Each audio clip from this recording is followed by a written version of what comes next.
This episode of the Experimental Brewing Podcast is brought to you by Pico Brew, makers of the Zymatic and Pico brewing systems. The brewing systems of the future are here now. Discover how easy and rewarding it is to make great beer with Pico Brew. And by Craftmeister and BTF Iota 4. When you absolutely positively need to make sure every surface is clean, bust out the cleaner with professional power and homebrewer safety. Make better beer with better chemistry. Choose Craftmeister. And by NicoBrew.com.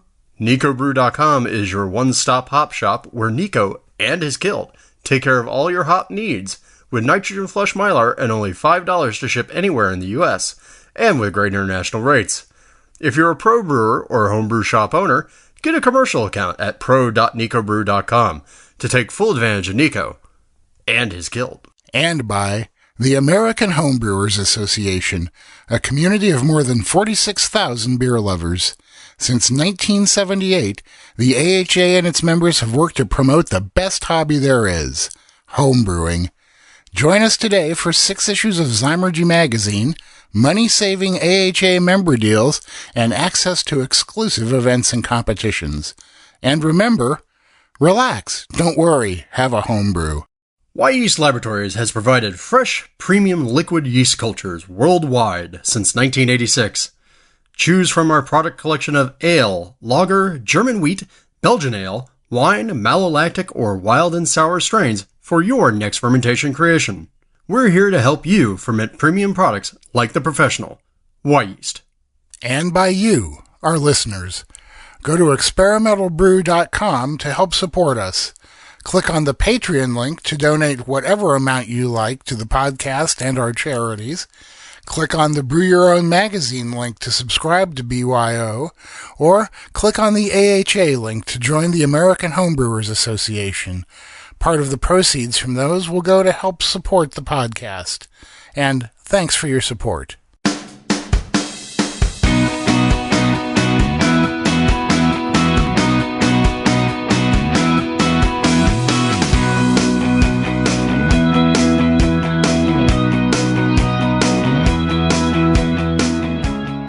Hey there, beer fans! Welcome to Experimental Brewing with Denny and Drew. I'm Denny Conn. And I'm Drew Beecham. Together, we're the authors of Experimental Homebrewing, Mad Science in the Pursuit of Great Beer, and the recently released Homebrew All-Stars, storming the charts on Amazon and making everybody wonder exactly what sort of archetype are you?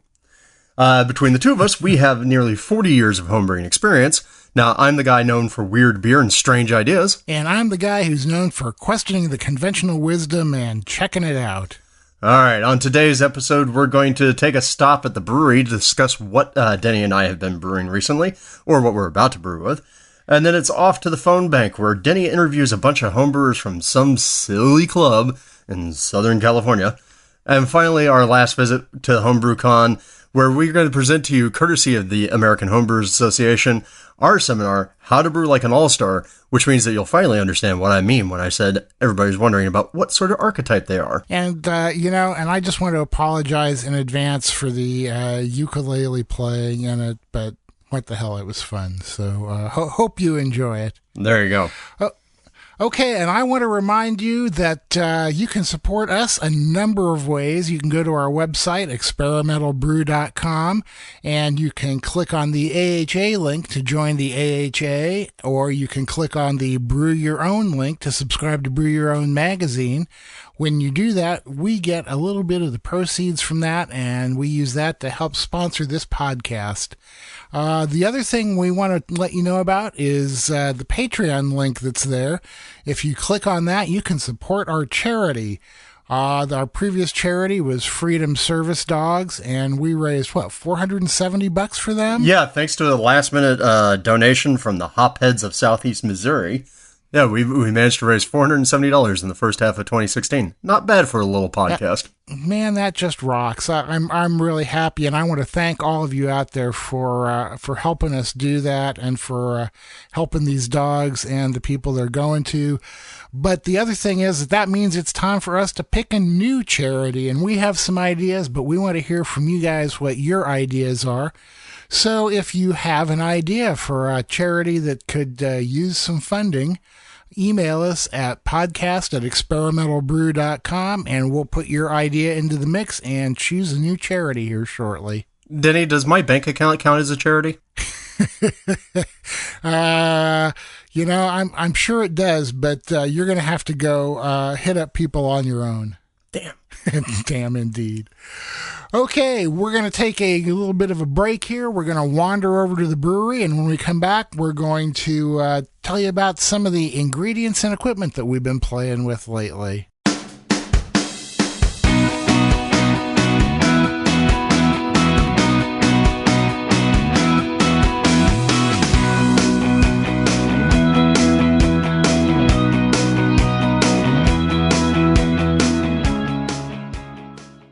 All right, boys and girls, we were digging around and we discovered that there's one room in Casa Verde that we'd never been in, and that's the brewery. So, welcome to the brewery. That. I know, yeah. Yeah. Well, at least I don't think we've ever been here in the brewery, not with everybody else. But today we're here in the brewery, and what we're going to do in this little segment is we're going to talk about, well, really what we've been brewing recently and what we've been playing around with. So, Mr. Dincenzo, you want to kick it off? Yeah, one of the cool things about being Denny and Drew is that people sometimes send us things to get our opinions about them, ingredients, equipment, stuff like that. And we've been kind of remiss about talking about some of this stuff, so I'm going to start back in the past and tell you about some of the stuff I've been playing with, and next episode we'll bring you up to date with some of the newer stuff. Okay, working my way back, I was sent some Weyermann Barke Pils malt, that's Barke, by Juno Choi at Brewers Supply Group. He wanted to get my opinion on it, and my opinion is that stuff rocks. I made my standard German Pilsner recipe using it, which is just real simple, just pretty much nothing but Pils malt, a first wort hop with some noble hops, and 60-minute hops, and that's about it. What I found with the Barke Pils malt compared to the best Pils that I usually use, which is really nice stuff, the Barke had a fuller flavor. It was a maltier flavor. I almost want to say more rounded, but that's kind of like crap. So it made a really, really nice Pils with a nice full-bodied malt flavor, and I am definitely looking forward to getting my hands on some more of that stuff.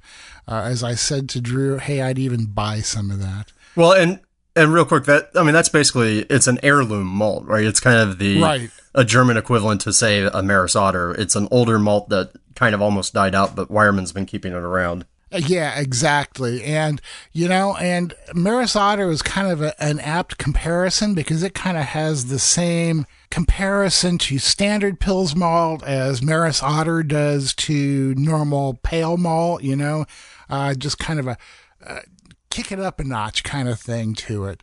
So anyway, I would say that this is definitely worth you guys looking into and going out and checking it out. And thank you, Juno, for thinking of me when you sent it out. Juno also sent me some Simpson's double roasted crystal malt, which is, as far as I can tell, kind of like something in the special B kind of category. Haven't had a chance to brew with that yet, but I will let you know when I do. The other thing that I got a chance to play with that is exceptionally cool is from our friends at Candy Syrup Incorporated, CSI. They have made some of my favorite candy syrups for years, and they have a new one coming out. I guess it'll be available to homebrewers in the fall. That is a D240. Up until now, the darkest one they had was a D180. It kind of had, a lot of the raisin and plum notes that you get in Belgian beers like Rochefort. The 240 leans a lot more towards the coffee and chocolate side of things flavor-wise. So what I did was I took my standard Potter's beer recipe, which is, a low-alcohol Belgian beer, and I added just a pound of the D240 to it.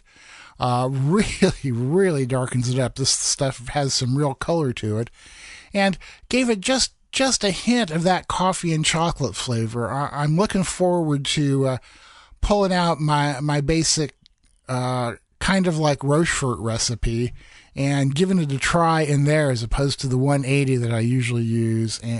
But keep your eyes open in the fall when this stuff hits the market. I really think you guys are going to like this stuff for your Belgian style beers, probably even for some like English styles, like dark milds and stuff. It might be kind of fun in. So what have you been brewing, buddy? Well, I think everybody will hear some of what I've been up to in our next segment.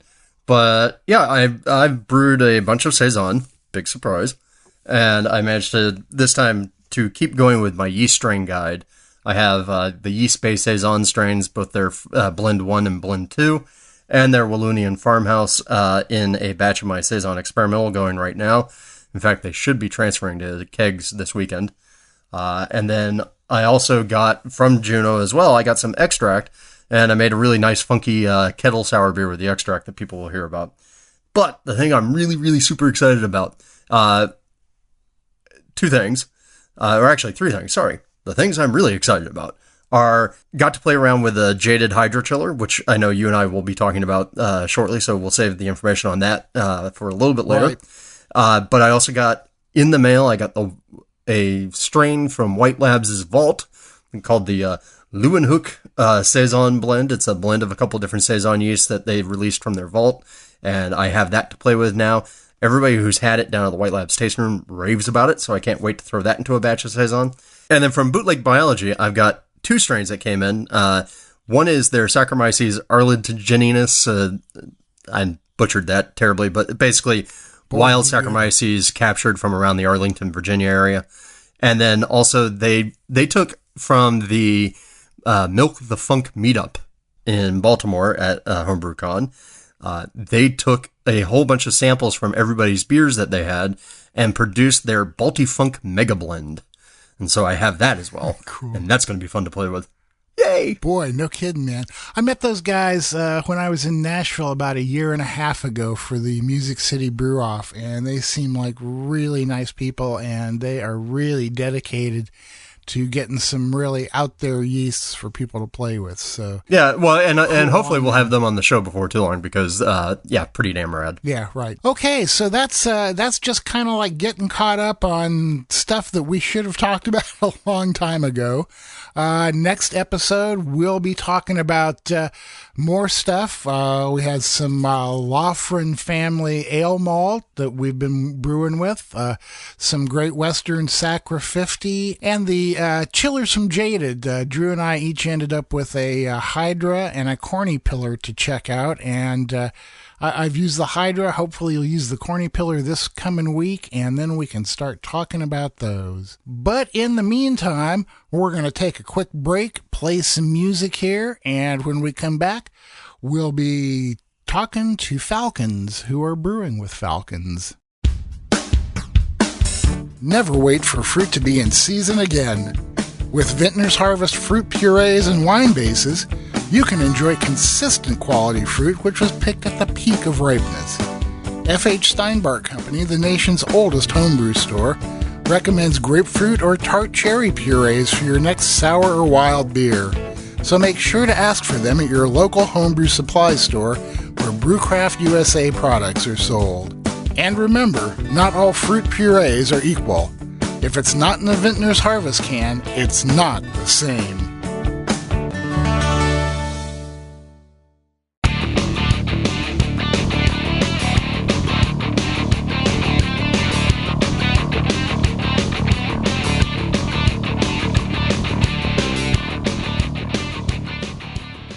Alrighty, we're back, and we are going to be talking to Falcons, Maltose Falcons to be specific. Drew's Club does a yearly Brew with a Falcon event, and Drew, before I screw things up, I'll just let you talk about it. Yeah, so this is something we started a few years back. I've referred to it as Brew with a Falcon, and in some ways it's actually related to the Homebrew All-Stars book, because if you've heard me talk about it before, you know I'm a big fan, a big proponent of the idea of getting out there and brewing with others, but most importantly, getting out there and brewing with others at their houses. You know, get there and brew with people in situ, not, hey, everybody drag your kettles out to a parking lot. because I think that's very important to see how people brew when they're actually brewing at home, as they usually do. And so what we do is we have a couple senior members of the club. This year we had 5.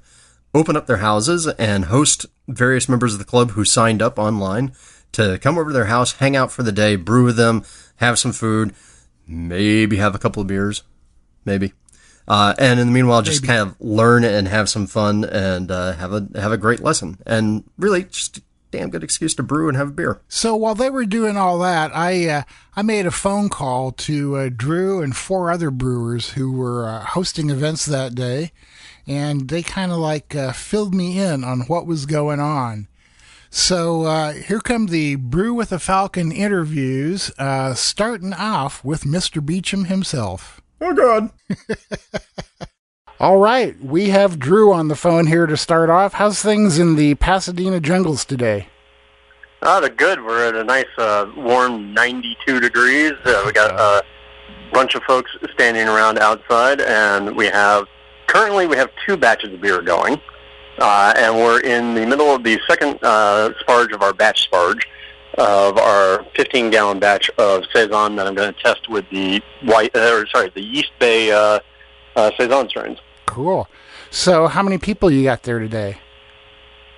We have 10. Wow. That's a real crowd, man. Yeah, 10 people and 2 dogs. So what are you brewing? So I've got, right now we've got 15 gallons of Saison Experimental with the yeast based strains going on my main rig. On the Pico brew that I have, the Zymatic, we have a batch of what I'm calling right now Little Banshee, which is a Irish farmhouse ale using the Laughlin family malts that we talked about in the last episode. Right. And we've got that going, and it's going to have the Irish malts, just some real simple Magnum hops and some caramelized sugar. And then it's going to be fermented with a culture of Brettanomyces isolated from Fantôme. Wow, that sounds interesting. And then a little bit, once we get our HLT water restruck, we're going to go and make a 3-gallon batch of a almond blossom honey mead. And we are also going to make, courtesy of BSG, I have some Breeze wheat malt here, and we're going to make a 5-gallon no-boil kettle sour wheat beer. Jeez, man. That sounds pretty darn ambitious. I know. You got to figure, I've got enough hands over here to be able to do some work today, so that's what we're doing. So is anybody else brewing, or are they all just diving in on yours? No, so the whole idea with Brew with a Falcon is that everybody is coming to your particular place to see how it is that you brew or how it is that you brew poorly. In my case, since we've had some issues with our batch sparge today. Uh-oh. Yeah, that's how it goes. But no, so everybody's here. We're about to, after we're done with this interview, we're going to make some tacos, because Southern California. And we're also enjoying some nice beers. We start off with some house lager, which is kind of a craft brew American lager. And I think we're going to close up the day with some Do A Me, which was a collaboration between Brasserie DuPont and Tommy Arthur of Lost Abbey. Right. Which is basically the DuPont recipe with American hops. It's really awesome. Wow. Sounds great. I almost wish I was there, except for the 92 degrees part. Yeah, well, 92. It's actually probably the most normal thing that you'd ever catch me brewing. I guess that's true. So is there like one big overall lesson you're trying to teach today, or something you're trying to get across to all these people? Yeah, well, I mean, today it's really about, if you look at all of the recipes that we're doing, the extract beer will be super quick to do. It's super easy, and something that a lot of people aren't thinking about. You can totally do this, and there's a valid reason to do it. The Pico brew, I wanted to show people, the system and how it works, and I also wanted people to get a chance to play around with this Irish malt that we found. And then the main brew is to teach people about doing yeast experimentation. But really importantly, and also the mead brew is also show people that you can throw off a mead in about 15 minutes during the middle of your brew day. So there's no reason not to if you have the honey. Right. Well, have a great day, man. It sounds like you guys have quite a bit on your plate today, besides the tacos. Yeah, I agree, and I have to run because they've opened up a beer without me. Well, all righty. We'll talk to you soon then. Have a great day. Yeah, all right. Talk to you later, Dave. All right, bye-bye. Bye.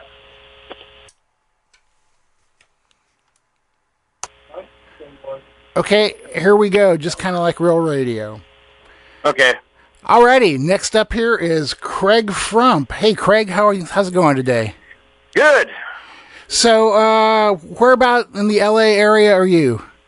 North, as far north as you're going to get in LA County. Yeah, well, being from the middle of nowhere in Oregon, that means practically nothing to me. So. Yeah, I'm like up by Cap Stake Lake, which is North LA County. Cool. So, how many people you got there today brewing with you? We got 4. Cool. What are you guys making today? But today I'm doing an Imperial Porter, and with that we're going to do a Party Guile and do a Brown Ale. Nice. So we're doing 15 gallons of a Imperial Porter and 15 gallons of a Brown Ale. Wow. You guys go big down there. I just talked to Brew, and he's I think he's like up to like 50 gallons total for the day or something, man. It's well, you've seen my system, I know, online. I'm sure that I have, man. So tell me a bit about your Imperial Porter recipe. Anything special about it? What? Not really, but I'm using Fuggles, Northern Brewer. Hold on, I got to bring it up. Yep. Yeah, Magnum, and that's pretty much it for the hops. Some Columbus. Yeah. But the recipe is Maris Otter, Munich, some Crystal 120, and chocolate malt and some brown malt. And you going with an English yeast with that? Yes, 005. Right. Yeah. Cool, man. Yeah, so I did an English mild last week to build up the yeast, and now we're doing a bigger beer. Right, and you're going to use the same yeast in your Party Guile brew, also the brown. Yeah. Great. So, is there like one main lesson you're trying to teach people today? What are you trying to get across to them about homebrewing?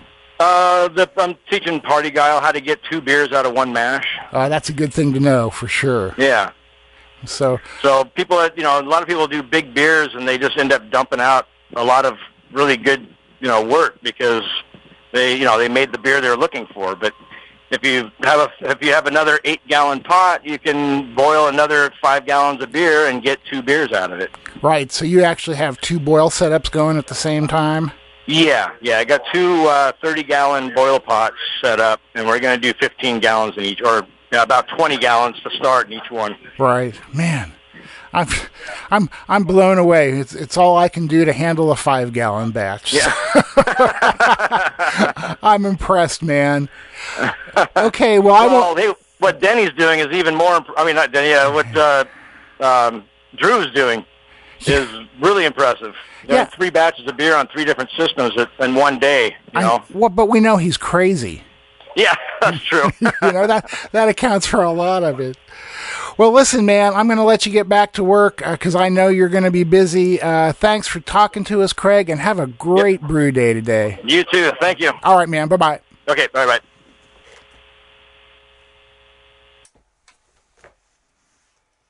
And we are rolling, so we'll just pretend like this is like a real radio interview. So. Okay, next brewer is Nancy Gold. How's it going today, Nancy? Great. How you doing, Denny? Like I was saying earlier, I'd rather be brewing, but that's actually what I'm going to be doing tomorrow. So what part of the LA area are you in? Agoura Hills. Okay. Being from the middle of nowhere in Oregon, I guess that doesn't mean a whole heck of a lot to me. Yeah, it's the very northern, western edge of Los Angeles County. The city is Agoura Hills. Right. It's just south of Westlake and Thousand Oaks. Oh, cool. I know where Westlake is. And inland from Malibu. Oh, that doesn't sound too bad. So how many people you got there today brewing with you? There's 5 of us. Not a big thing. So, what are you making today? Making a clone of the Union Jack IPA.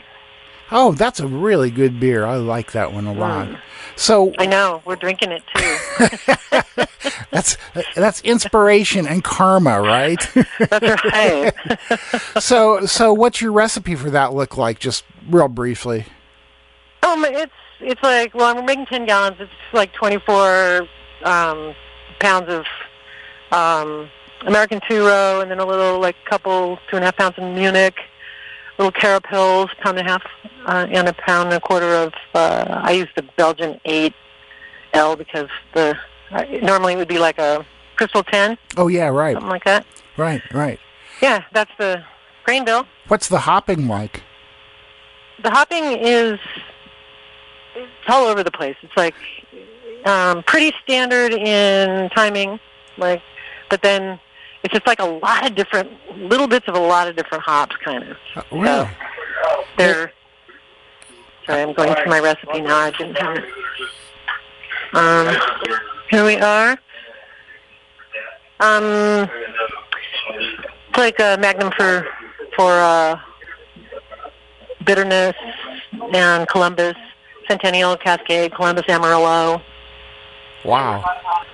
Sounds like a lot of my favorite hops there. Is there like one big lesson you're trying to teach people today? What are you trying to get across to them about home brewing?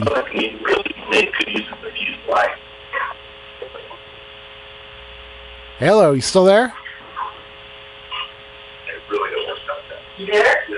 Hello, Nancy, you still there?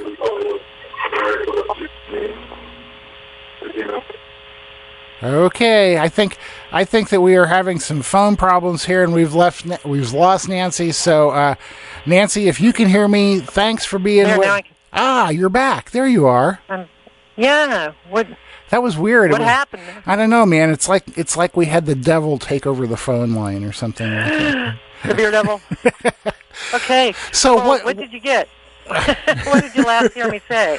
I heard you talking about the hopping and how it was so complex and everything. So it's just like a bunch of different hops is all. They put a lot of different hops in it. Yeah, right. Well, and a lot of those are some of my favorite hops too. So that could explain why I like that beer so much.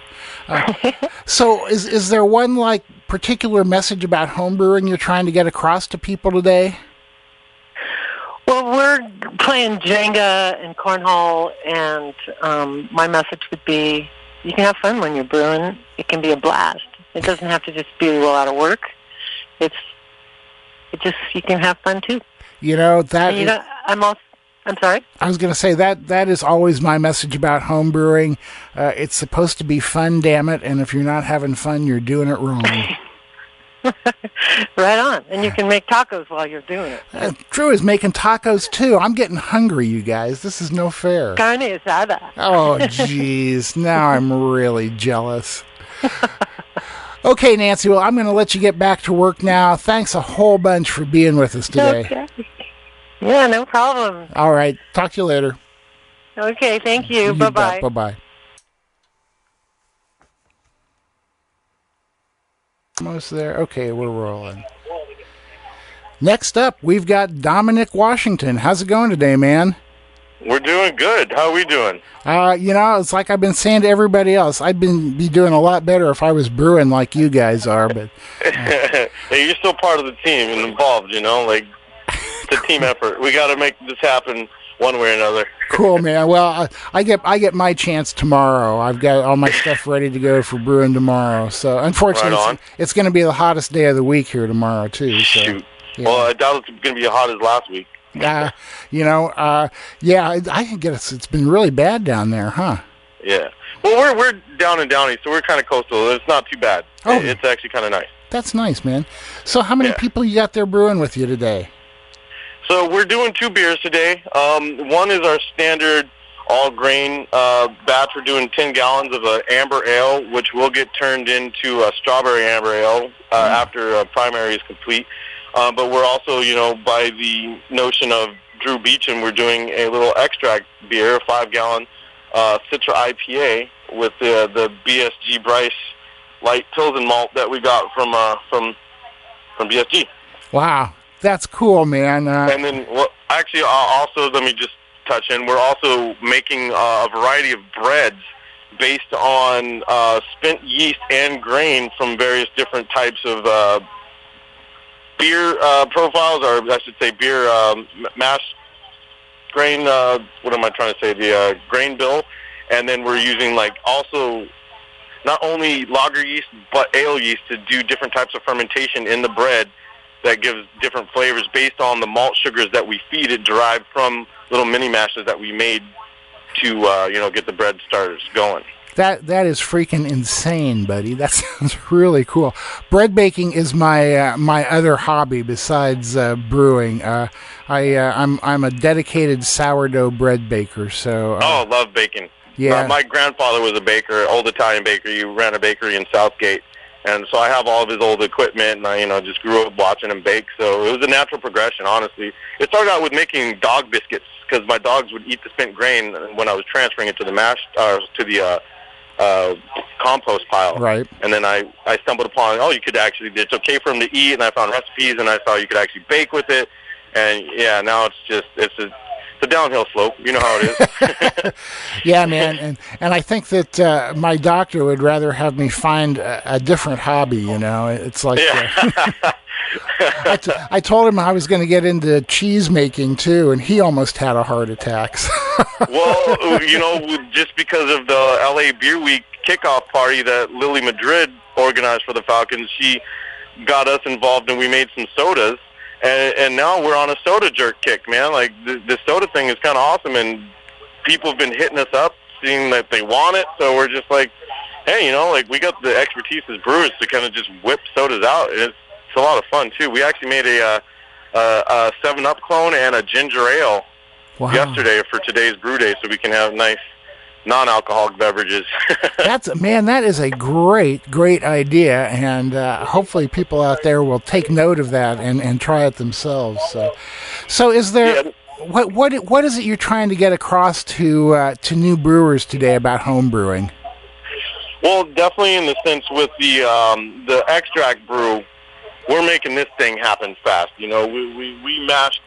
Well, we did a little mini mash. Started that at 11 o'clock, and we're just about to hot break right now. And that means what? We started at 11. It's 12. That we're almost 2 hours in. We're going to be about 3 hours and 15 minutes in, and we're going to have cold fermentable wort ready to go in fermenters that we can push aside, and we're done. That's the easy way to step into it and really get your feet wet, if you will, But then we got this big mash going on, and there are actually a couple of homebrewers here that don't do all grain mash or all grain brewing, and they're here getting their hands dirty, and they're definitely interested and inspired, I could even say, by what they're seeing, because we do things kind of weird here, and we definitely work outside of the box, the normal box, if you will, and we do things in our own little way, and it's kind of funny seeing people react to some thing that they're familiar with, but in a totally different method that they're not familiar with. Yeah, That's way cool, man, and that's one of the cool things about homebrewing too, is that there's something for everybody. No matter what you want to do, you can find a way that's going to work for you. Yeah, well, that's the beauty of being a homebrewer. You just make it happen one way or another, Very, very true. Okay, Dom, thanks a whole bunch for being with us today. Have a great brew day, man. Good stuff, Denny. Thank you. Thank you for doing everything you're doing for us, and we'll see you soon. All right, buddy. Take care. Bye-bye. All right. Have a good day. Bye.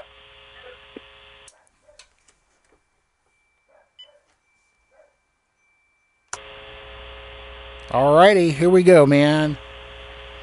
Our final brewer today is Andy Ziskin. How you doing, buddy? I'm doing pretty good, Denny. How about yourself? Great, man. I'd be better if I was brewing, but I got to wait till tomorrow to do that. So, what part of LA are you in? I'm in North Hollywood, which for people who aren't in the LA area, it is not in Hollywood. It's in the San Fernando Valley. Yeah. Is it going to be incredibly hot there today? Yeah, it's pretty hot out. I've got a couple pop-up and a big umbrella set up, and we're still all enjoying the heat for sure, trying to stay cool with a couple of cold beers. Yeah, right. So how many people you got there brewing with you today?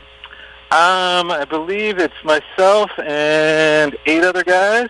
We Whoa. had one girl, but she had to leave early. So That's quite a crowd. What are you Yeah, brewing it today? What are you brewing today, Andy? So we're brewing a recipe that I just kind of came up with on the fly. It's going to be what I'm calling an imperial steam beer, or maybe I should call it a cow common. But it's basically a cow common recipe taken to the extreme. So almost like a barley wine, but I'm doing it with the California lager yeast and a lot of northern brewer hops. Wow, man, that sounds pretty intense. Yeah, it should be pretty good. And then we're also doing a quick extract batch that's going to go into a sour barrel that I have going. We'll be pulling off a few gallons and adding a few more gallons back in with the quick extract batch we're doing. You know, and I think that is a really good use for an extract batch too. Not that you can't make great beer with extract, but putting it into a barrel to sour with a bunch of other stuff is a really good way to hide any possible issues that there might be. With Exactly, and it's I'm not too worried about how what percentage of unfermentables I'll have in there because. Hopefully those bugs will chew on those later. Yeah, that's right, man. They will take care of that for you. So, is there any one big theme that you're trying to get across to new brewers today? Something you want them to really take to heart? Well, so I think the big thing that I was trying to concentrate on was since we're doing a fairly high gravity lager batch, we're reusing a pitch that we actually kegged first thing after we got the mash going. So it was just basically demonstrating how I was going to, get the yeast out of the fermenter into a nice big Erlenmeyer flask. We're letting that settle out a little bit, and we just started chilling, so we'll be pouring off the top of that flask, and then just using the good yeast that settles out. As we pitch it into the new batch that we're almost done with. Cool, man. Great idea. Well, I won't take any more of your time. I know that you got important things to do, like brewing. So have a great day. Cool. Say hi to everybody there for me. I will indeed. All right, Andy. Thanks for joining us. Thanks, Denny. You bet. Bye-bye. All right. Well, hey, I hope everybody had a fun time listening to a bunch of silly people having fun. And I really want to thank Andy, Dominic, Craig, and Nancy for also hosting event sites and agreeing to be silly enough to be interviewed for us on this podcast. I always have a great time with this event, and I also think this is an event that's easily within the reach of every homebrew club that's out there. And heck, it doesn't have to be a homebrew club event. When you're brewing at home, bring people over, invite your neighbors, invite your friends, invite anybody who seems to have a passing interest in beer. Who knows? They might be stupid enough to like the hobby. Yeah, our club does something kind of similar. If somebody's brewing, they will generally just put out a message on the club discussion group, say, I'm brewing today, if anybody wants to come by and get involved, and kind of like a mini brew with a Falcon thing. Yeah, and I like one of the aspects that we've made sure is in Brew with the Falcon is each of the sites is supposed to kind of have a lesson, a point, and so right. I always think that's fun because that kind of drives it a little bit more than just random, hanging out and having a beer. Yeah, right. And as you heard in the interviews, everybody got to talk a little bit about what they were trying to teach that day, so you can kind of get an idea of what's there. So. Yeah, so there you go. Cool, easy, cheap event that every club can do. But you know what? It's time for us to stop brewing with a Falcon, and it's time for us to get on to our next part. That's right. We're going to take a quick break here. When we come back, you will be either gifted or terrorized with our seminar from HomeBrewCon in Baltimore this year. We'll be right back.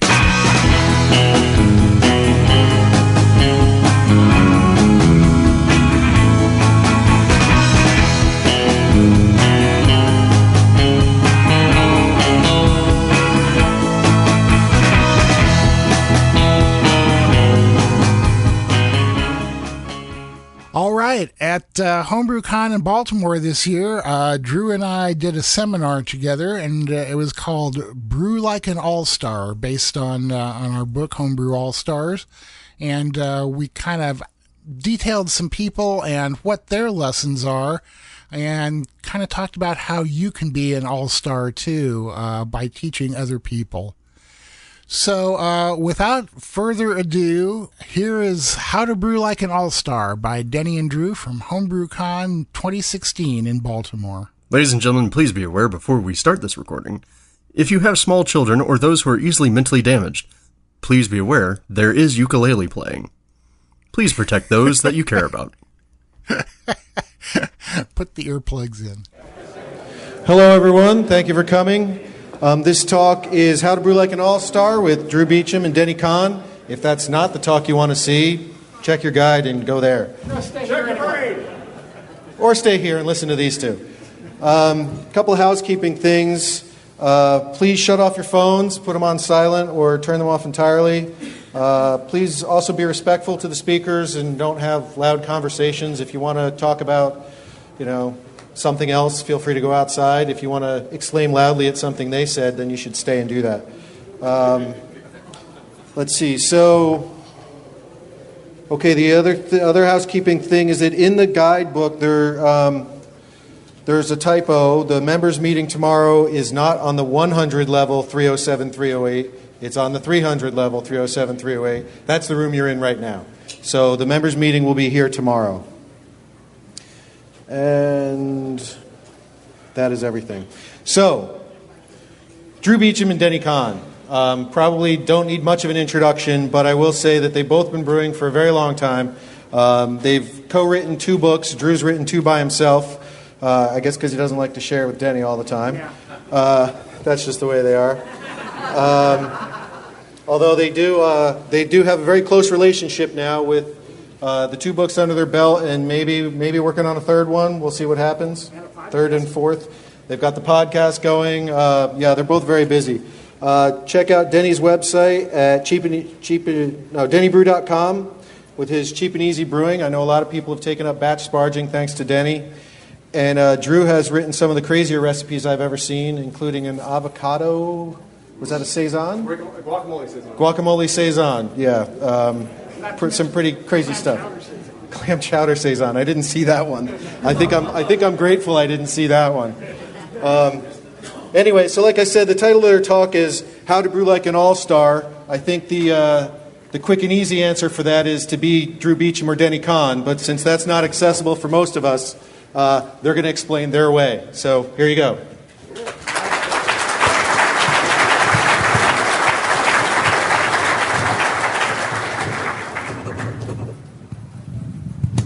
All right, welcome to the only homebrew talk that is going to feature the ukulele. So we're going to just start with something that we are legally required to do according to the 1978 federal omnibus law that made homebrewing legal. So we're sorry, but here we go. May Maestro. the Lord have mercy on my soul for what I'm about to do to you.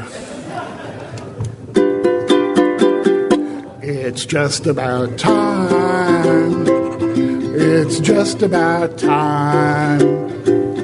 Don't you think it's about time?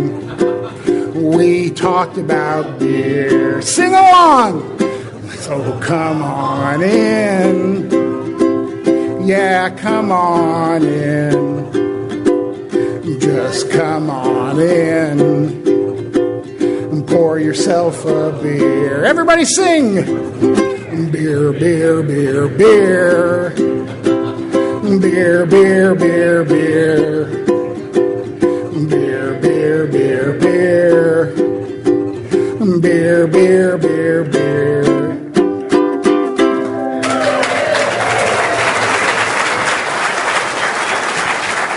Thank you. Denny will be signing later. All right. So Tom already talked most of this, but just to get the commercial out of the way, this is what we do. The 2 books together. The 2 books I did without Denny, of course, I did before Denny, because how could I ever do anything now without Denny? You people would consider me cruel. That's right. And so we also do our podcast together. But let's really get into the meat of everything. All right, Denny, you want to take it away? So, before we can talk about how to be an all-star, we need to decide what an all-star is, right? All-star is not just winning competitions, medals, ribbons, and awards. I mean, that is a really cool thing. It's great. Congrats if you do that. But there's a lot more to it. A homebrew all-star teaches. They use the knowledge that they've gained to pass along to other people to further the hobby. They innovate. They come up with new ideas to help people brew more easily and have more fun, because this is a hobby, right? It's all about fun, and if you're not having fun, you're doing it wrong. The other thing you need to do is support other people, especially other brewers. Give them your time, give them your help, and just be part of the homebrew community. And, of course, the most important thing that a homebrewing all-star has to do is they have to brew. All right? Now, if you don't brew, well, okay, you might be an all-star about a great many things, but I can't really call you a homebrew all-star. And, I mean, after all, I think Denny over here sort of emphasizes that, or illustrates this idea with batch number 500 that happened, last week? Yep, 500 batches last week. But we will say a very important part, and it's something that I've discovered in my brewing over the years, is it's easy to say brew a lot. Brew, brew, brew, brew, brew. The problem is, if you're like me, that starts to get a little boring, or it starts to be a little routine. And so really the challenge that we're going to give to everybody is that you have to find ways to make it new and exciting to you. All right? And that's really at the heart of some of this. Just a real quick show of hands, since we're talking about doing new things. How many of you have been brewing for just a year? Okay, we got a few of you out there. All right, 2. All right, 5. And 10 or more.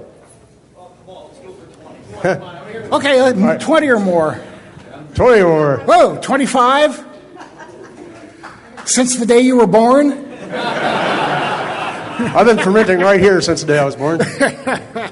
All right. Now, how many of you brew still at least once a year? That should be most everybody in this room, right? You'd be surprised. I've known some brewers in my homebrew club, for instance, who love to show up at the homebrew club. I don't think they've touched a brew kettle in 10 years. All right. How many of you brew 3 times a year? Monthly? All right. And then every other week? All right. Anybody crazy enough to still be doing it every week? Yeah, okay.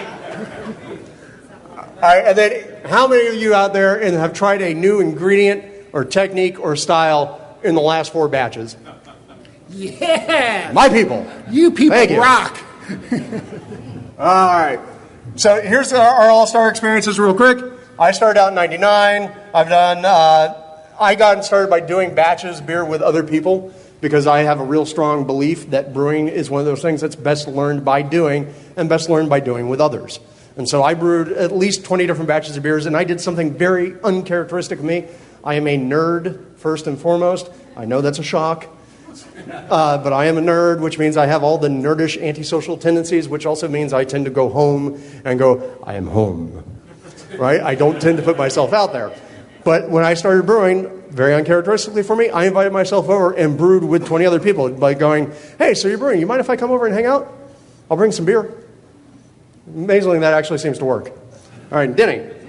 Yeah, I started in 98, in March of 98. I could probably tell you the exact day, but who cares? He's got it written in a logbook. I didn't know other people around me who were homebrewing, so I kind of got most of my knowledge from reading books, and there wasn't a whole lot of internet available at that time, but there was a Usenet discussion group called Rec Crafts Brewing. I see Dixon back there.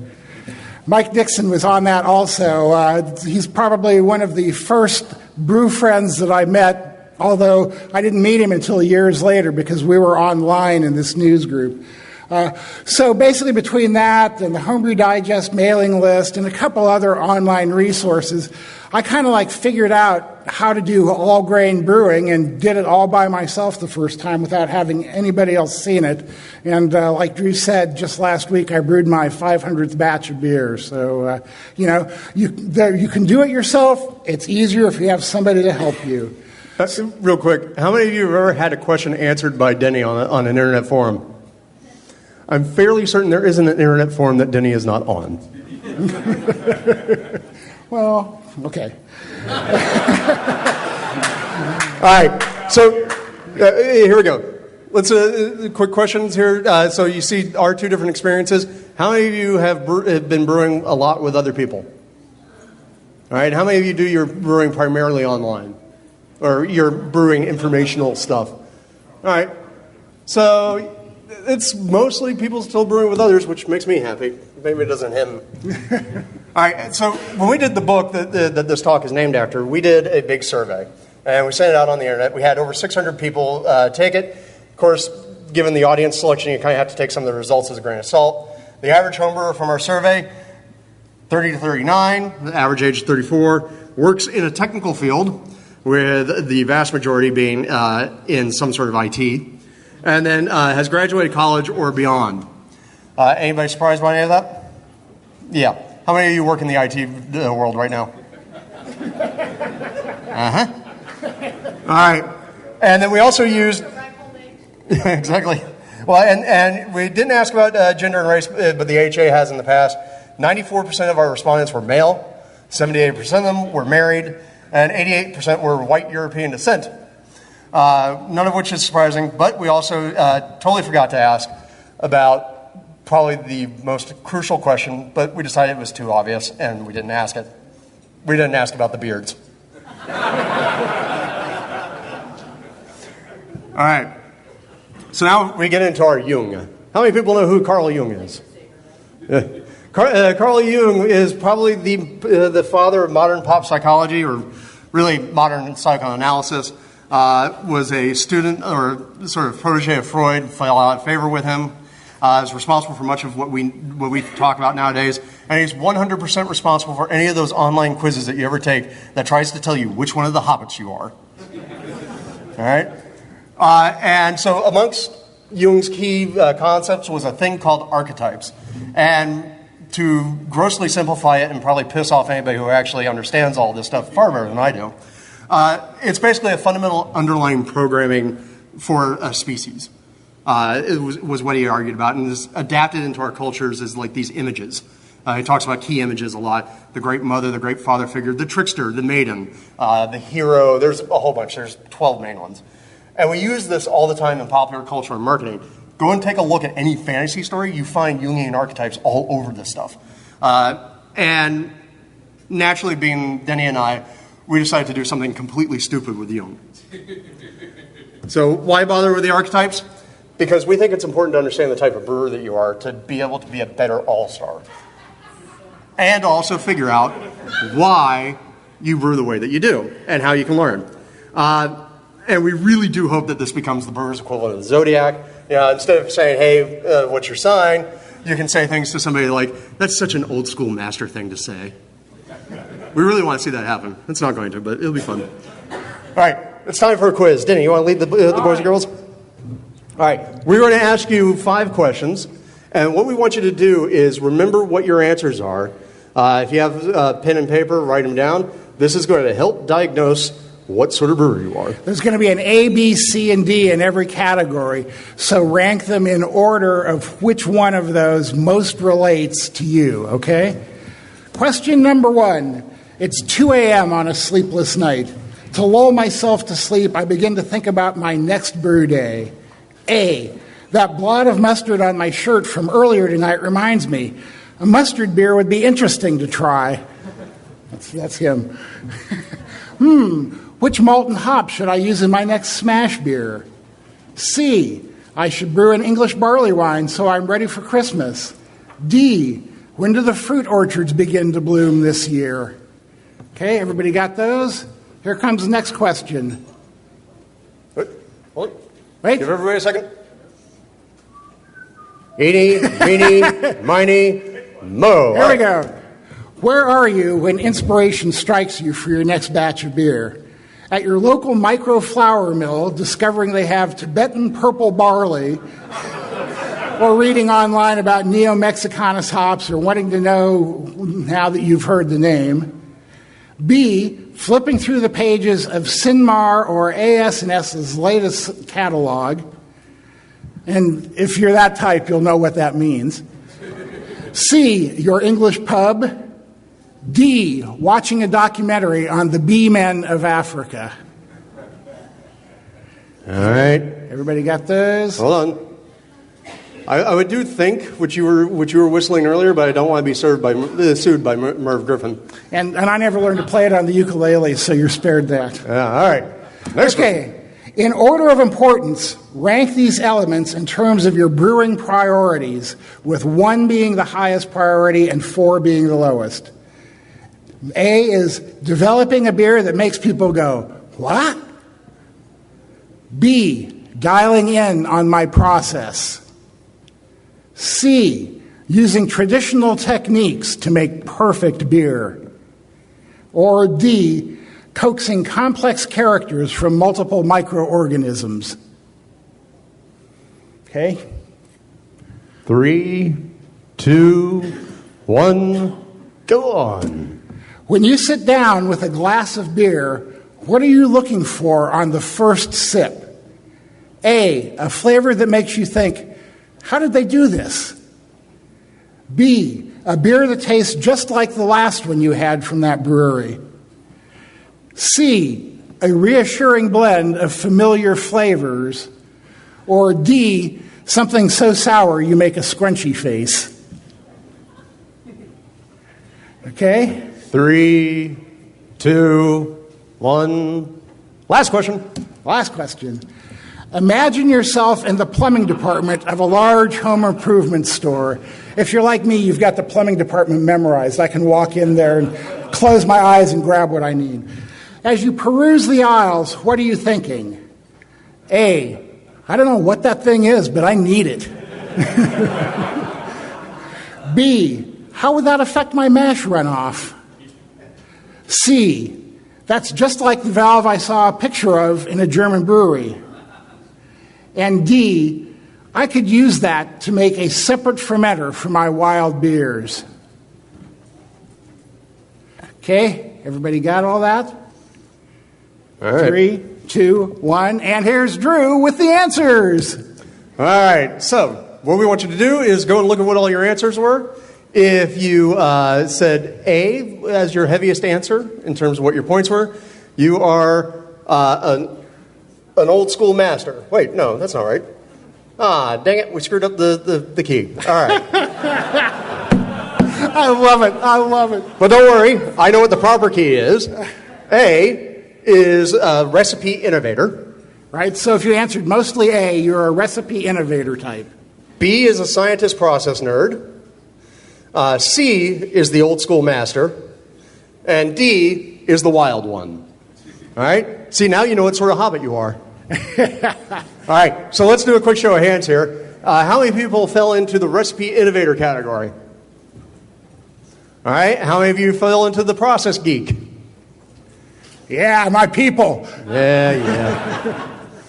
All right, how many of you fell into the old school master? Oh. Fred, I'm really surprised. And how many of you fell into the wild ones? You see, you are a small but noble breed. And we love you for it. All right, and now, of course, everybody always reacts, hey, I'm not just this one thing. I'm not just an old school master. I like my recipe and process stuff. Well, here's where I'm going to abuse Whitman, because Whitman said, yeah, exactly. Whitman just said, do I contradict myself? Very well, then. I contradict myself. I am large. I contain multitudes. So there you are. All right? So if you're worried about, hey, I'm not just this one thing, don't worry, none of us are. We all have our various sides. And now, just because we can.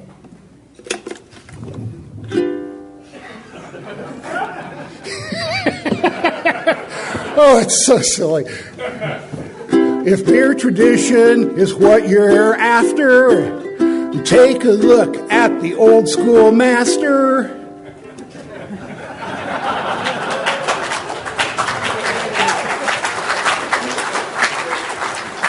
And the Oscar for best crowd reaction goes to y'all. All right, so the old school master, it's exactly what you expect. Tradition is the key word. They are probably the people who are out there celebrating the anniversary of the Reinheitsgebot. And they skews crazy in terms of purity. I don't know about you, but sometimes German and purity gets a little strange in my head, and I get a little fearful. All right, so the good and the bad, because all of these types have good and bad things that go along with them. The good is that they're incredibly passionate, incredibly deep in their knowledge on their particular subject. You can go find the guy who could probably tell you a Bavarian brewery's history for the last 500 years and why there was a big controversy when some brewmaster in the 1800s did this other thing. You know? So that's their depth of knowledge and their passion about it. And to me, I'm not this guy. I'm sure you're surprised. But the most important thing that these people do is they preserve the tradition in the face of all the craziness that we're doing. I love being crazy. But you know what? It makes me feel good that there are people out there who know how to brew a perfect Pilsner and who obsess over it, because that way they serve as our anchor and our reference point. All right? The bad, of course, is they do have tunnel vision and a total lack of flexibility, and will look at you like, hey, that's not how they did it 300 years ago, so you're bad. Clam chowder saison. All right, Denny. So here's an example of a guy in the book who is an old school master. This is a guy from Norway named Lars Marius Garshol. We like to call him the Alan Lomax of beer. If you guys know who Alan Lomax was, he toured through the South doing a lot of the earliest recordings of blues musicians and preserving a lot of the blues tradition that we have around now. Lars does the same thing with beer. This guy is just like too cool. He's not so much a brewer himself, but he hooks up with brewers and with families who brew and goes around and recreates traditional recipes, sometimes with yeasts that have been in these families for hundreds of years. And then he writes about it. He has an amazing blog, Lars blog, should you care to go check it out. It is just absolutely remarkable. The travels he's made through Northern Europe and the beers that he's brewed and the processes that he's recreated. This guy is definitely, without a doubt, an old school master above all. All right, and then, of course, we have to have recipes. And we chose one of Annie's recipes, Annie, who you'll see downstairs with the Pico Brew crew. And, of course, she's in the old school master category, and she just has a classical Pilsner. And keep in mind, Annie won here for a light lager that she did, but she also won the big award for Pilsner Urquell as their homebrew master, recreating their style of beer. So this is the kind of thing that you'd expect to see from an old school master. Right, very straight ahead. Apparently, when Pilsner Urquell's brewmaster tasted Annie's beer, he said, "This makes me feel like I'm at home." That is an old school master right there. Here we go again. Scientists, geeks, and process nerds. These people are too cool for words. And this is the problem with letting the guy who is in his own type write his own lyrics. All right, and so obviously this is Denny, this is Marshall from Brewlosophy. It's a bunch of you all out there by the show of hands that you had. And it is really all about the science and all about repetition and repeating. All right, so good. They're driven by a desire to know, right? Why does this do this thing? Why is New England IPA hazy? Is it because of the hops? Is it because of the water? Is it because of the adjuncts? Is it because of a combination of all things and the yeast, yada, yada, yada? What they're really good at is what they learn, as long as they're sharing it, like a lot of process nerds are, provides really good groundwork for us homebrewers, because a lot of the beer stuff that is out there, a lot of the beer science, is all based on the professional level and professional interest. We have different needs, and so this is how we're getting some of that knowledge that we need. And then also, they are really good at repeating the process and controlling the process. Now, the bad is, of course, repetition is also crazy, at least to me. And in the quest for knowledge, they can miss out on the fun of brewing because they suddenly just become obsessed with the idea of like tweak, tweak, tweak, tweak, tweak, until the next thing you know, they've made 10 batches in a row of a American mild beer that they're not happy with. Not that I'm pointing fingers at anybody. And then, of course, you get the know-it-all effect with some of these folks, and they really do kind of whip out the nerd bludgeon, or as I like to think, the comic book guy from The Simpsons. All right, quick show of hands. How many people know the comic book guy's actual name? Anybody? Wow, I'm actually surprised. Jeff Albertson. Jeff Albertson. So a quick little story here. When we were writing the book, Drew was describing this archetype, and he said, they can tell you what batch number 174 was. I considered that a challenge. I went out to my brewery, pulled out my notebooks, and said batch number 174 was a German Pils that I brewed on like December 16th of 1992. The OG was 1048, and whipped off everything, finishing with Neener.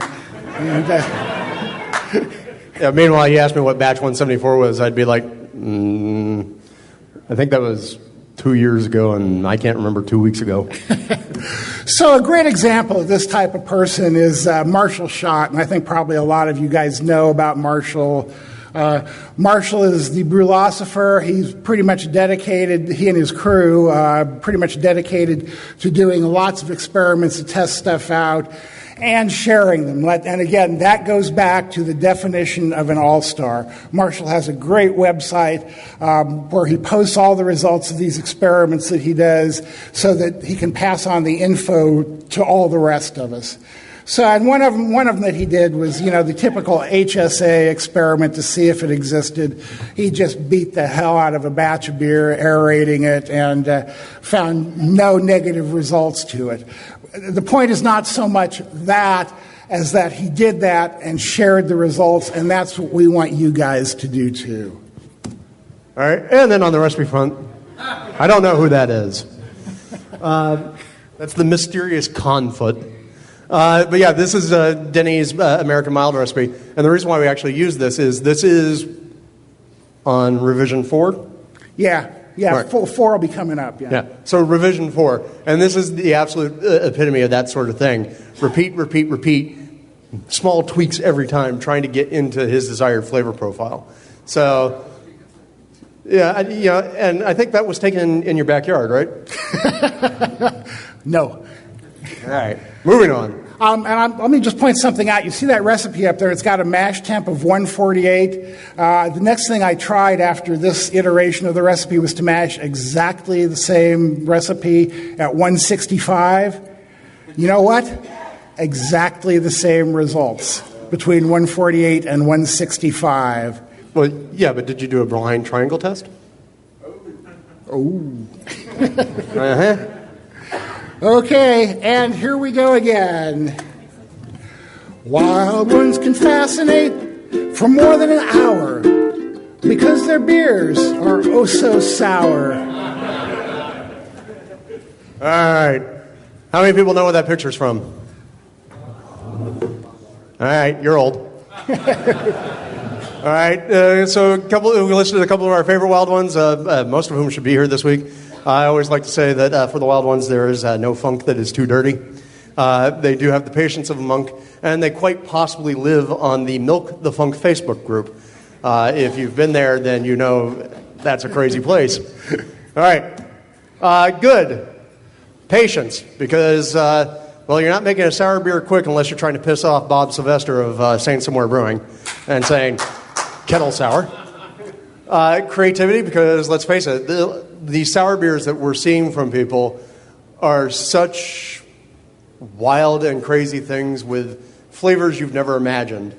Some of it due to their direct control, some of it not. But they're also very creative not only with the flavors, but in finding new sources of bacteria, because I don't think I ever would have thought to put probiotic yogurt in my beer in order to get souring, but this is what these guys are doing. And also, they're very willing to roll the dice. Because let's face it, sometimes your sour beer projects just don't work out. The bad, some of the wild ones do have that old ways or the one true path. I referenced Bob earlier. I love Bob to death, but yeah, you want to get ranted at. Mention kettle souring to Bob Sylvester.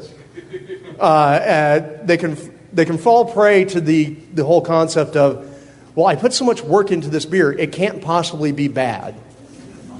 I have had some incredibly bad wild beers from people just because they're not willing to admit it's time to give up on this one. And then finally, out there can be a polite way to describe it. All right, next. So a great example of this is Mike Tonsmeyer, who wrote the book American Sours. Maybe a lot of you have read that beer. We had an opportunity to spend a week in Brazil with Mike about a year ago, going down there touring breweries. Great guy, and my God, does he know his stuff. This is a great guy. The very first line there, to me, is like the key to the whole thing. Have you ever wished your beer was more like a pet?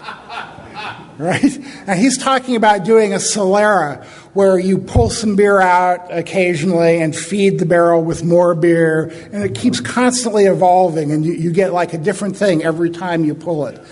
The great tip here, and one that my club should have used more often, is to fill the barrel away from the people who donated the beer to go into it. Yes, she's nodding her head. Because some of those beers are nothing you would ever want to put into your mouth under any conditions. And by saying, okay, drop off your beer, and I'm like busy right now, but we'll fill the barrel later. That gives you a chance to actually taste those beers and decide what goes in there and what doesn't. And let's face it, if you don't put somebody's beer in there, they're never going to know. It's the beer equivalent of like the whole firing squad thing of making sure that at least one person had no bullet in the gun, right? So everybody could think, oh, I wasn't the one who shot the person. That's right. That's right. So, but yeah, and it also helps you get away from that awful conversation that you might have to have of going, yeah, so your beer, it kind of sucks.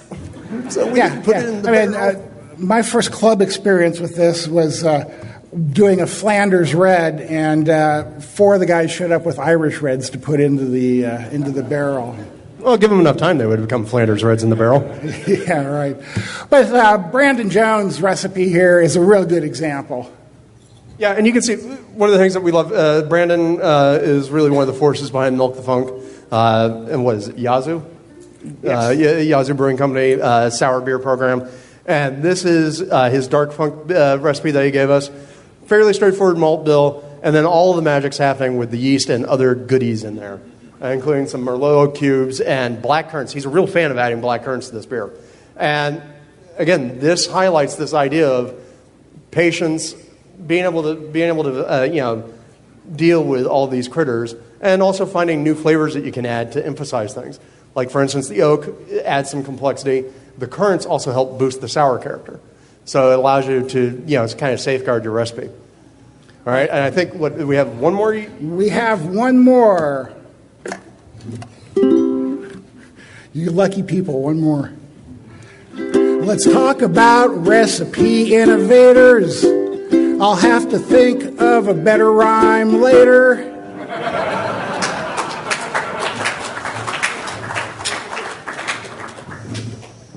Yeah, he's such a charming lyricist. All right, and then obviously we come to me.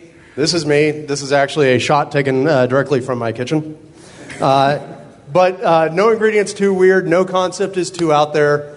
And like I said, me, and I am known for doing some interesting beers. Let's leave it at that. Let's do the good and the bad. Good and the bad, boundary pushing. Dissatisfied with the quo, because the status is very not quo. And if you got that reference, I love you. They are storytellers, and they are culinarily minded. So for me, I tend to make all my beers so that they are telling a story. They're telling a flavor story. It's something straight out of the kitchen, so that's things like the clam chowder saison.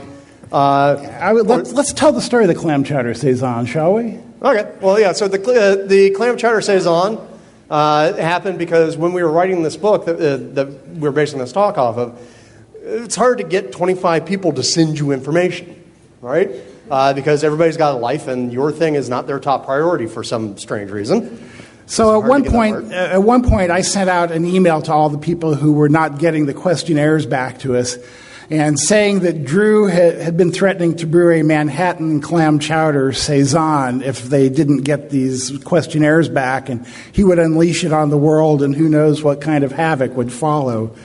Yeah. Well, within 10 minutes, I received an email from Drew saying, "No, you idiot, I'm from Boston. It would be a New England clam chowder saison, and here's the recipe in 10 minutes." As far as I'm concerned, tomatoes anywhere near a clam chowder is a mortal sin. And so, but we did actually get to brew it. We brought it to last year's NHC because Denny and I went to Brazil, and he flew through LA. So it is possibly the strangest, most out there, most challenging brew concept ever executed by three names that you will know, Denny, John Palmer, and myself, and only one of us was excited about the beer. We have pictures of John Palmer pouring mashed potato flakes into the mash. We're saving it for blackmail. It's awesome. So what's bad? Well, you just may have heard some of what's bad. But they do have a tendency, the people who are in this, to fall into the kid in the candy store syndrome. A little of this, a little of that, a little bit more of this. So it's not always a great thing. They are also the people who are responsible for all the hype train, crazy attitude recipe thing that goes on about both homebrew and craft brew, where sometimes you just want to go, why do I have to have a peanut butter jelly sardine wheat beer toasted sandwich beer aged in a port barrel? Can I just have a beer that flavored as beer? Now, of course, I would also go, well, yeah, you could, but why? So that's the good and the bad. So one example of this archetype you may have heard of is Mike McDowell, also known as Tasty. Besides all of his great recipes that are out there, Mike has really brought a lot of attention back to the fast lager fermentation method. It's actually been around for a very, very long time. Most people aren't real aware of it. But basically what you do is you start off your fermentation at normal lager temperatures. Then after 3 or 4 days, depending on gravity readings, you start raising the temperature up. And basically what happens is you can make an absolutely killer lager in 2 or 3 weeks instead of 2 or 3 months, like has been traditionally thought. All right, and that would have just made all the old school masters in the audience cringe. Yeah, that's right. And it's like, but no, you're wrong and bad. So for the recipe, here's one of Drew's. All right, and yeah, this was one I just did. My club, every year, we have our Mayfair homebrew competition and festival. And for whatever reason that I don't quite get, homebrew judges in LA are harder to find than hen's teeth. They do not like to come across the hills and whatnot because, well, traffic in LA is notorious. And so we do a couple different things to entice them to come join us.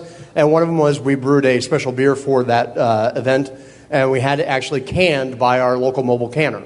So this is a homebrew recipe in the cans with a label from one of my club members, along with almonds donated by one of our club members that I then candied to taste like the beer.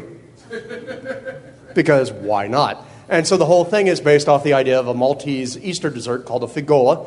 It's basically a cookie filled with almond paste and scented with anise and orange and lemon. And so the whole beer is designed to taste like a figola. It has almond extract in it. It has blood orange zest, which would be more proper for Italians, and lemons and da-da-dee-dee-da. So this is a perfect example of me being culinary inspired and hopefully not too far off the rails for most people. What's wrong with beer-flavored beer? All right. Okay. And we have one last sub-archetype, and I'm going to spare you the ukulele on this one. Yeah, so we actually did develop 5 archetypes, and there are a whole bunch of sub-archetypes. But the problem was when we did our running around, we couldn't actually find enough gearheads to put in the book. And our editor went, you're short on pages, and I'm not allowed to add extra pages. And I was like, fine, we'll chop it out. But here it is. The gearhead These are the people who are obsessed with the stuff.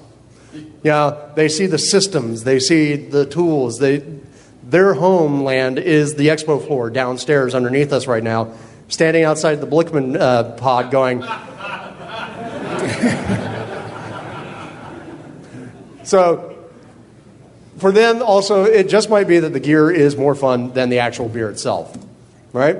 So on the good and the bad, I like to call these guys the weavers of practical magic. I am a computer programmer. I manage computer programmers. Really nowadays, I'm not allowed to apparently program anymore. But I'm hopeless in an actual physical situation of, here, bang that hammer there, turn this screwdriver here, you have a thing. So to me, this shit is magic, right? And so I love it. They always have a solution. They can recycle or upcycle anything, so they're also very green, right? If you're going to be very Californian hippie about this, they're green. And they really do have all of the wonderful toys. But the bad to me is that sometimes the gear is more important than the beer. I've known a number of these people who have some very fancy things who make terrible beer. It is what it is. Hoarding tends to run rampant in the brew shed. So you walk in and you're not exactly sure where you're supposed to be able to brew. And the last one is that the tinkering can get in the way of the brew day. And I mean this in all honesty. I have one friend I brew with. I love him to death. But it is not a brew day for him until we have broken out the wrenches and the screwdrivers and possibly disassembled half the system before reassembling. All right? So let's go on. And hey, speaking of friends. Yeah. So this is Fletch. Fletch is the one who, if you ever see me write about anything that I have that isn't something I just bought, he made it because I'm hopeless.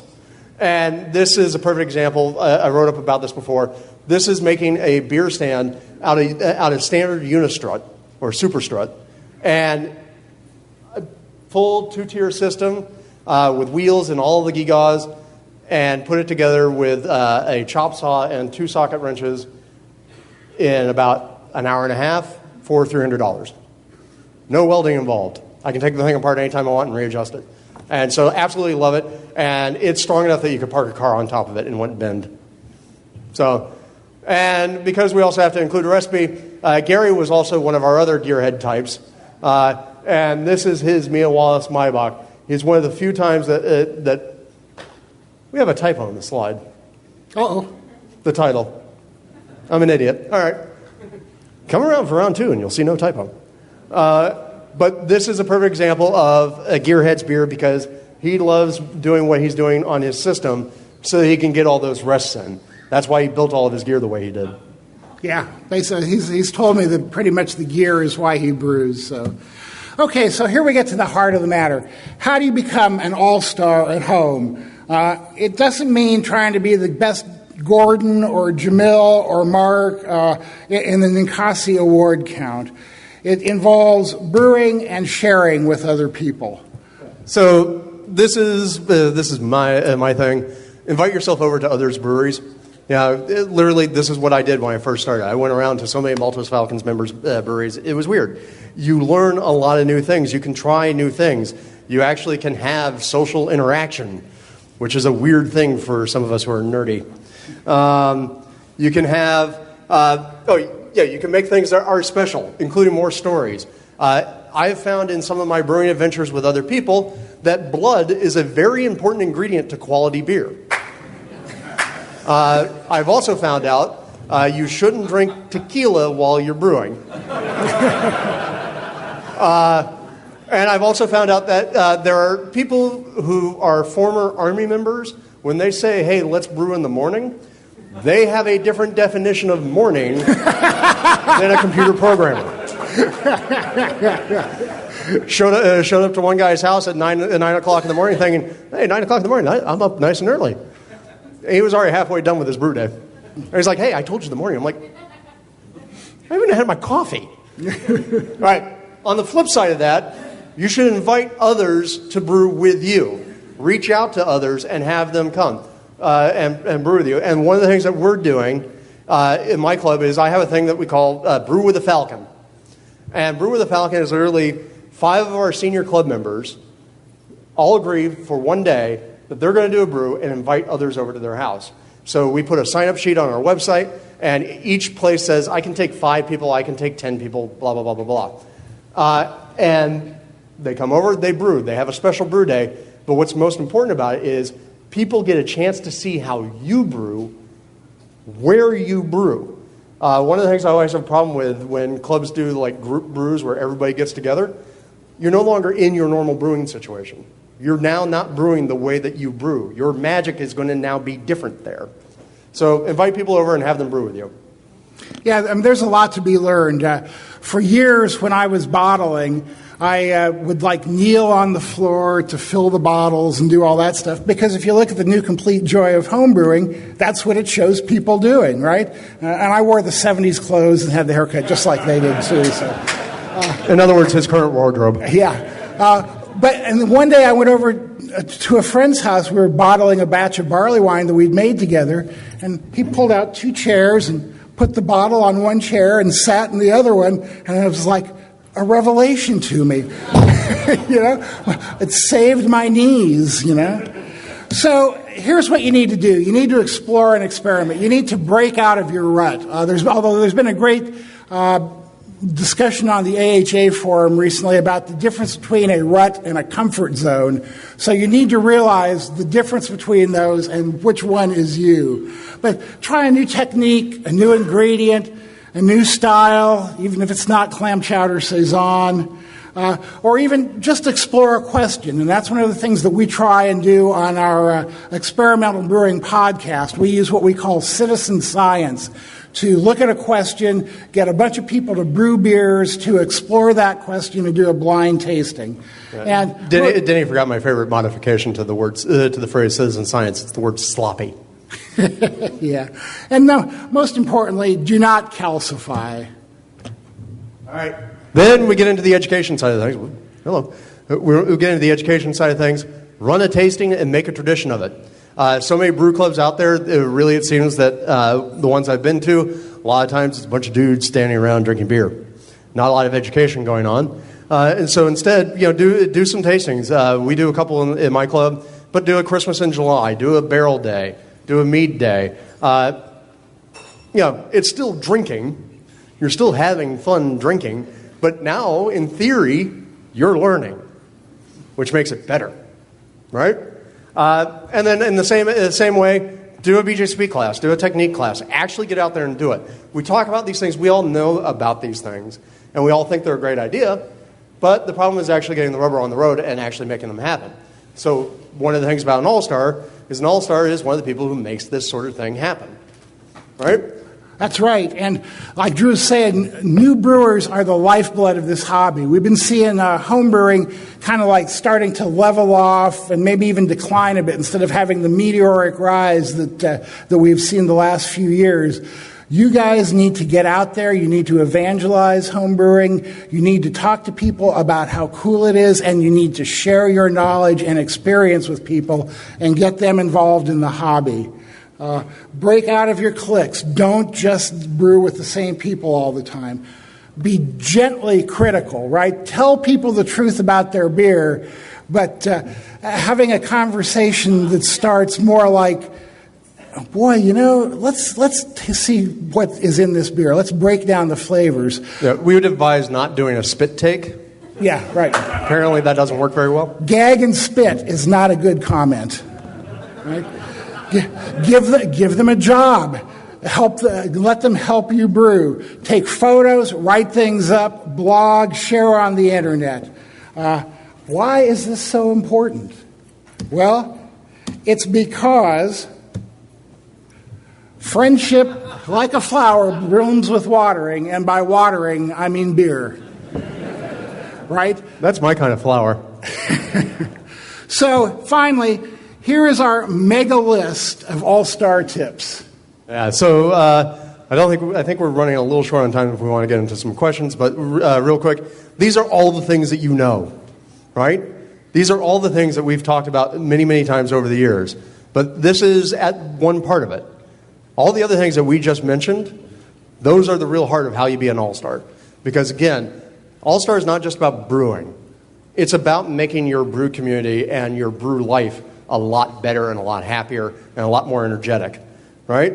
So really, clean as you go, sanitize, because I've seen a lot of people try and cheap out on it and end up ruining all their brew day effort because they just decided, oh, well, that's going to be cheaper not to do that. Treat your yeast right. Temperature control at least for the first 72 hours. That's what I do for all my Saisons. Saisons get temperature control for the first 72 hours, and then I let them run free in the fields. All of the fancy equipment in the world isn't going to make your beer better, but it might be fun to have. Again, I told you, I've known people with the big gear, the good gear, and they make crappy beer. Take good notes. Denny forced me to put that one in there. And I'll just add, take good notes. Yeah, he's got the brewing notebook. I've got my auxiliary memory pack here, which is, I have to do that. Have fun. Don't stress out. Denny has said many, many times, it's a hobby. If you're not having fun, you're doing it wrong. This one's also possibly heretical to a lot of people. Maybe hold off on the beer when you're brewing, at least for a while. Denny has a no beer rule when he's brewing, which I broke on my 500th batch to my great chagrin. I had 3 bottles of the Belgian quadruple that I brewed for my 400th batch left for my 500th, and around noon I just couldn't stand the pressure anymore. I tripped over various things in the brewery. I didn't set my pants on fire this time, but I have done that in the past. And I found my yeast within half an hour of putting the beer into the fermentation chamber, so it didn't take me too long to get it pitched. Yeah, I like the fact that his way of breaking the rules is no drinking unless it's a Belgian quad. For me, my rule is no drinking until I have the beer in the boiler, my chilling loop is sanitized, and my fermenters are ready to go. At that point in time, I figure I have avoided most of the possible screw-ups I can make. And therefore, I can now have a beer. Right. And lastly, play around. In the corporate world, they've all been talking about that you need to embrace your fear of failing. So embrace your fear of failing. It's only beer, after all. That's right. So here's a few other places you can see us this week. It's like the old joke, right? Try the veal. I'll be here all week. Right after the seminar, we're going to be down on the expo floor at the Craftmeister booth. So if you have any questions we don't get to today, if you want to bring by a beer and have us taste it, do that. In the meantime, we're going to take questions. Please use the microphone in the middle aisle if you have a question for us. Any questions? Not even like, why the hell did you play the ukulele? Yeah? Okay. Thanks for being here, everybody.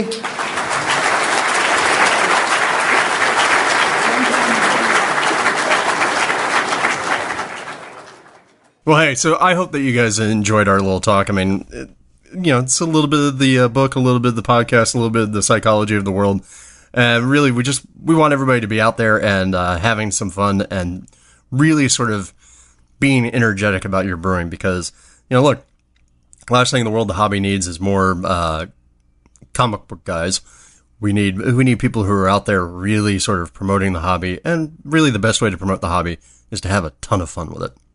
So, anyway, we hope that you guys enjoyed the seminar. We really deeply apologize for Denny's horrible ukulele influences. What can I say? I would fire the ukulele guy, but my co-host here seems to like him a lot. Hey, people request it. What can I say? And let me just also say that to go with this, we will put the PowerPoint that went with the presentation up on the website also, so you can kind of get the whole experience minus actually having to look at us. So, alrighty, it's time to wrap it up for the week. So thanks a lot for listening to the Experimental Brewing Podcast. You can catch all of our latest adventures and writings by going to our website, experimentalbrew.com. Don't forget to follow us on Twitter, where we're at Experimental Brew. We're on Facebook. Drew tells me we're other places, and I'm on a whole bunch of different beer forums out there, so you should be able to find one or the other of us just about anywhere. If you want to ask us a question or suggest topics or recipes, experiments, or just rant and rave, you can email us at podcast@experimentalbrew.com. Or if you want to complain and tell us how much the other one really sucks, you can email us each individually at Denny at Experimental Brew or Drew at experimentalbrew.com. And don't forget, we have experimental brewing t-shirts that you can pick up too. Just go to the store on the website. So until next time, remember to brew experimentally. Or brew wacky. We'll see you on the next episode of Experimental Brewing.